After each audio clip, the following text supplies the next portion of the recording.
Праздник День ледохода инициировали и организовали администрация города Покровска, Управление архитектуры и градостроительства при главе Якутии и Центр компетенций по вопросам городской среды «Лето». Данное мероприятие – это как бы продолжение реализации проекта «Набережная Покровска». Мало запроектировать и мало построить. Важно наполнять ежедневно территории, общественное пространство жизнью. От чего это зависит? Во-первых, это зависит от городов, от администрации, которые должны планировать мероприятия. Посмотрите, какое большое количество мероприятий. Тут все, начиная от стариков до детей, у всех своя программа.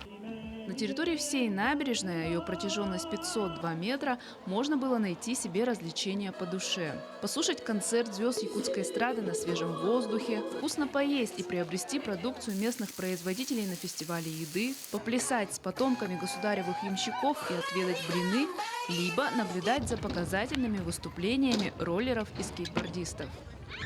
Концерт Туймаду очень прекрасно, так красиво пели. И вот такие красивые продажи идут и по всему этому набережной.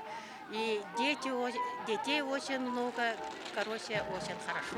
Да, мероприятие очень интересное на самом деле, то что вот и река идет красиво, и вид на набережной красивый здесь, и торговые точки. В общем, здорово, нам понравилось. И сама программа насыщенная на всю набережную, то что из самого начала до самого конца все проводится, какие-то одновременные мероприятия, можно и здесь посмотреть, и туда пройтись, посмотреть, здорово.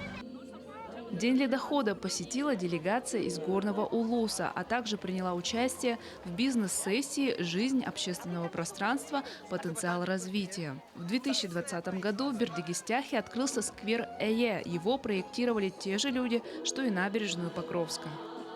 Мы планируем провести республиканский фестиваль, именно тему, думаем, на какую тему провести. И специально для обмена опытом приехали. День ледохода станет в Покровске ежегодным событием. Опыт первого раза показал, что такие мероприятия нужны и востребованы. Виолетта Засимова, Федор Тарасов, Хангаласский улус.